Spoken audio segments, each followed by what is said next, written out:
In 1992, two masked gunmen broke into this home on the Tyendega-Mohawk territory in Canada.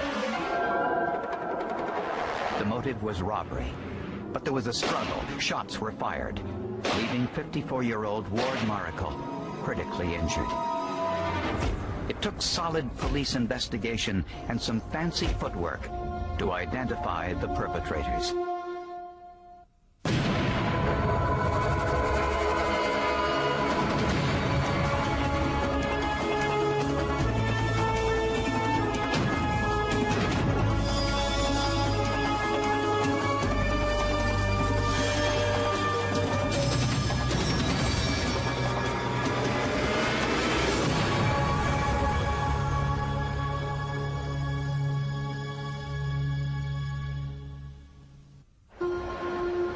The Tyendega-Mohawk territory is a small community about 2 hours east of Toronto, Canada. The territory was founded over 200 years ago when the Mohawk moved here from upstate New York. The homes and landscape of the area are no different from any other North American community, but the sense of family among the Mohawk is especially strong. It doesn't appear to be any different than anywhere else in Canada or the U.S. In what I would call, for lack of a better term, mainstream culture. But like I say, the difference is in the people. In this community, there's a lot of blood family, but even if you're not related, you know everybody pretty close, so it's like being family. Ward and Diana Maracle were respected members of the community. Ward's gas bar, the Maracle's business, a gas station with a restaurant attached, had always been a prosperous business. At night, they also operated a check cashing service from their home for people who didn't have an ATM card. Everybody knows Ward and Diane, the business there as well, have contact with them. They're good people. At Christmas time, residents of the reserve celebrate the holiday just like any other community, with Santa Claus, Christmas lights, and prayer. But in the early morning hours of December 30th, 1992, the holiday spirit of the community was shattered.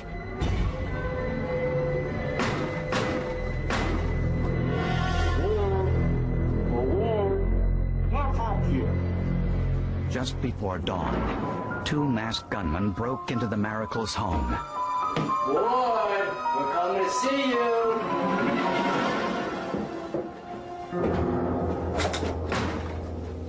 They went upstairs, woke Ward and Diana, and demanded money. Where's the money? Give me the money. One was holding a .22 caliber pistol, the other a piece of wood.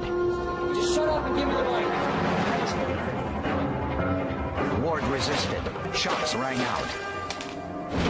By the time it was over, Ward had been shot 3 times. The second perpetrator took Diana downstairs. Fearing for her life, Diana handed over the money they had on hand, $10,000 in cash. And the intruders quickly fled. We've got a shooting down here on the reserve. We need an ambulance. Please hurry. Okay. Ward Maracle was rushed to the hospital with a bullet wound to his head. He underwent emergency surgery. Most wounds to the head are fatal. Since the gunmen wore masks, all Diana could tell police was that the assailants made their getaway in a red car. A few miles down the road, police found the 2 masks used in the robbery. One was a wool ski mask, the other a rubber Halloween mask. Inside the Maracle's home, police found 3 shell casings which were collected for analysis. The caliber. In this case, I believe they were .22 short caliber. The fact they're out on the ground would indicate that more than likely a semi-automatic pistol, as opposed to a revolver, was used. Since the stairs had no carpet and with snow outside, investigators suspected that the perpetrator's wet feet might have left latent shoe impressions on the stairs. The stairs were dusted with fingerprint powder, and immediately, a clear impression of a running shoe was evident. Outside the house, forensic experts found a trail of evidence in the snow, which they hoped would lead them to the perpetrators.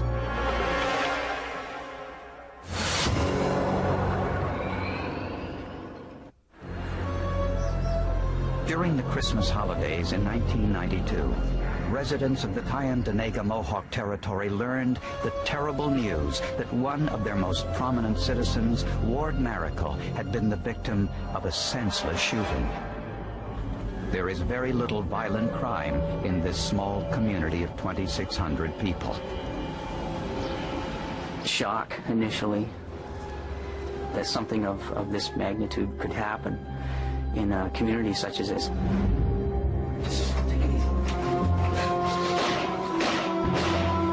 Ward Miracle was shot 3 times by a .22 caliber pistol. One of the bullets entered his head, but he was fortunate. He survived, but the injury would leave him permanently disabled. Forensic scientist Jim Eady inspected the crime scene. He noticed a piece of wood on the kitchen table. Diana Miracle told police one of the perpetrators held the wood in his hand during the robbery. When Eady walked outside, on the side of the house he found a wooden sawhorse with one of the legs missing. It appeared that the perpetrators took the leg from the sawhorse and used it to break through the front door. Next to the sawhorse, clearly visible in the bright December sunshine, was a footprint in the snow. And when I looked, I could see footprints in the area of the sawhorse. I was certain that somebody had gone back behind the house and got the sawhorse and ripped the leg off. There was a potential piece of very important evidence. Jim Eady realized he had to act quickly before the snow melted and before anyone else walked through the crime scene.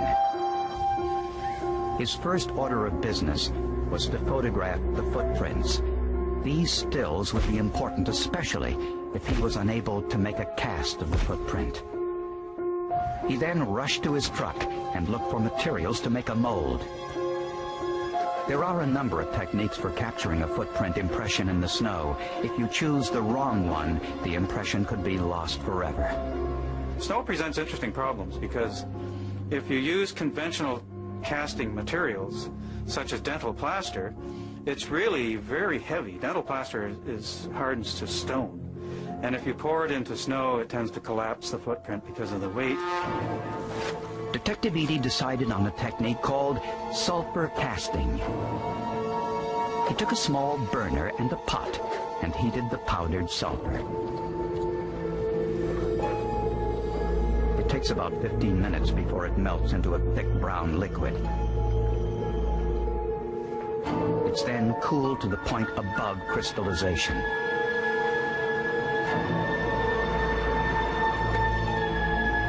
As it poured into the snow, the sulfur recrystallizes immediately and hardens, retaining the important details needed for identification.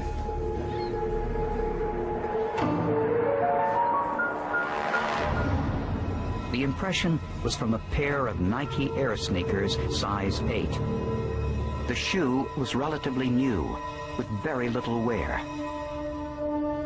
In the impression were some important clues about the perpetrator, details called accidental characteristics. And the part of the shoe that's going to be rubbing against the road and against the sidewalk and that has those accidental characteristics that we're going to be looking for. And an accidental characteristic is not just a little point. Oftentimes it's like a mini piece of art. Eady noticed 3 small cuts all in a row on the sole, as if the wearer had stepped on a small piece of wire. In all, Jim Eady identified 10 accidental characteristics in the shoe impression. These would distinguish this particular shoe from the thousands of other Nike Air size 8 running shoes that were in circulation. Not surprisingly, the shoe impression in the snow matched the shoe print on the wooden steps inside the home. We'd recovered some very good evidence. We had shoe prints. We had brass casings. The difficulty is, unlike fingerprints, which can be searched on a computer and identified, in the case of bullet casings or shoe prints, you need a suspect. But finding a suspect would not be easy.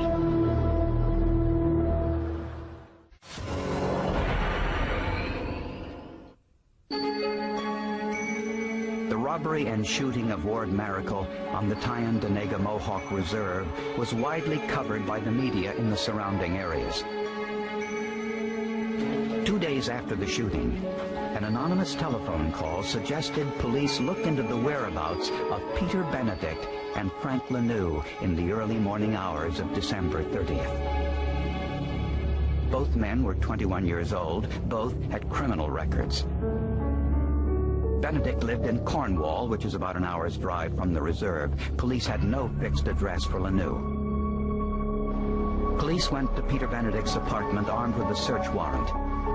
Outside Benedict's apartment, police noticed a red car, similar to the one Diana Maracle identified as the getaway car. Peter Benedict denied any involvement in the crime and said he didn't know where Frank Lanou was.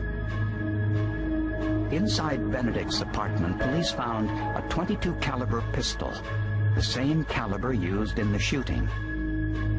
They also found a number of pairs of running shoes, but none were the Nike Air Model size 8 like the impressions found at the crime scene.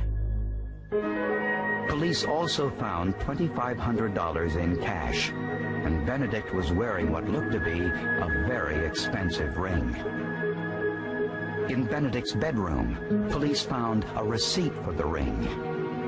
It was purchased on December 31st, just hours after the robbery at the Maracles' home. The ring was purchased with $1,100 in cash from a jewelry store in Ottawa. We went out to the car and we searched the vehicle after that. And in the trunk, I found an Aldo shoebox.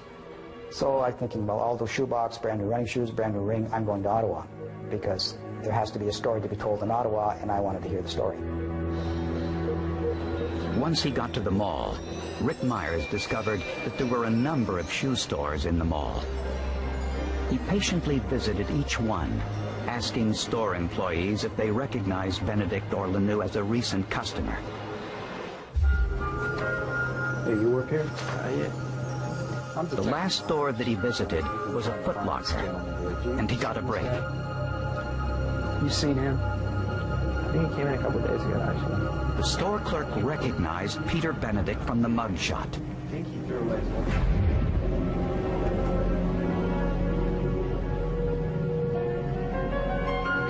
He said Benedict bought a pair of running shoes just a few days earlier. And he recalled that Benedict wore the new shoes out of the store and left his old pair behind. He just simply gave up the old ones for garbage and just wore his new ones home.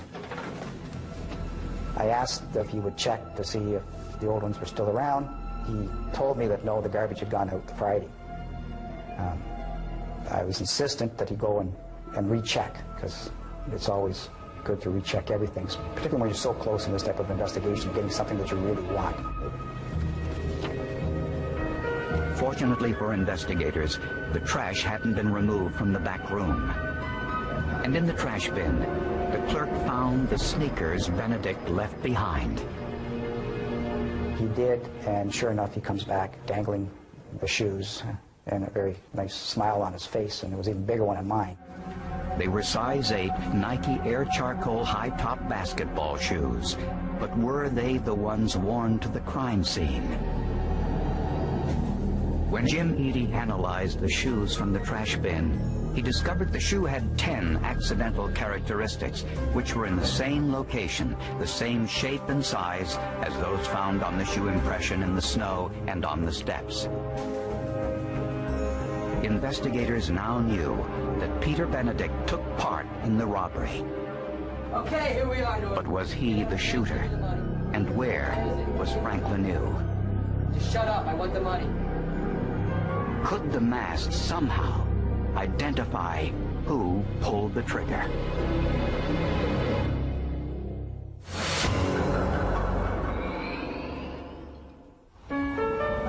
Within a week of the robbery and shooting of Ward Maracle on the Tyendinaga Mohawk Reserve in Canada, police had 2 suspects, Peter Benedict and Frank Lanoux. Peter Benedict was already in custody, and Frank Lanoux voluntarily came into police headquarters for questioning. Both denied any involvement in the crime. But the evidence against Peter Benedict was mounting quickly. The shoes he left at the shoe store were positively identified as the shoes which left the print on the Maracle stairway and in the snow print outside their home. Next, Benedict's .22 caliber gun was tested by ballistics. This pistol here is a Beretta, model 950B. It's a semi-automatic pistol, 22 short caliber, which is really the smallest caliber that's used in handguns. It doesn't look like much. It's just a 22. It'll kill you just as dead as the bigger calibers will. The bullets recovered from Ward Maracle in the operating room were too badly damaged for forensic analysis. 22s, when they hit bone on headshots, are usually useless. They're projectiles. They'll break up very, very badly. So investigators used the spent shell casings found in the Maracle's home for comparison. Benedict's gun was test-fired in the ballistics laboratory. The act of pulling a trigger causes the firing pin to strike the primer, which ignites the powder, propelling the bullet through the barrel. Simultaneously, the spent shell casing is pushed back with equal force. Just as the bullet is marked by its passage through the barrel, so is the shell as it comes into contact with the metal surfaces of the weapon's firing and loading mechanisms. Firing pin impressions are as unique as a fingerprint. The firing pin impressions on the shell casings test-fired from Benedict's gun were identical to the impressions on the 3 shell casings found inside the Maracle's home. It's still you looking at it, and your training and your experience, that causes you to reach a conclusion. And in this case, what I saw, and my predecessor saw, whom I trained, indicated to us, yes, those cartridge cases were fired in that gun and no other. The money found in Peter Benedict's apartment had numbers written by hand on the bundles. They matched Diana Maracle's handwriting. Not surprisingly, inside Benedict's car on the driver's side were Peter Benedict's fingerprints. But on the passenger side were Frank Lanoux's. The last challenge for investigators was to discover which one of these 2 suspects was the shooter. Diana Maracle said the gunman was wearing the wool ski mask. The man in the rubber mask held the piece of wood. Scientists were able to identify traces of saliva and mucus inside the masks, and from that, they were able to generate a DNA profile of the individuals who wore each mask. When police compared the DNA of Frank Lanoux and Peter Benedict, they discovered that Peter Benedict's DNA was inside the rubber mask, and that Frank Lanoux's DNA was inside the wool mask. This identified Frank Lanoux as the shooter. When Peter Benedict and Frank Lanoux learned about the overwhelming forensic evidence against them, they both pleaded guilty to aggravated assault and robbery. They were each sentenced to 6 years in prison. Ward Maracle eventually recovered from his injuries after a long and difficult rehabilitation. Published reports say he still has lingering problems resulting from the head injury. He and Diana still live and work on the Mohawk Reserve. To this day, Ward and Diana Maracle refuse to talk about what happened in the early morning hours of December 30th, 1992.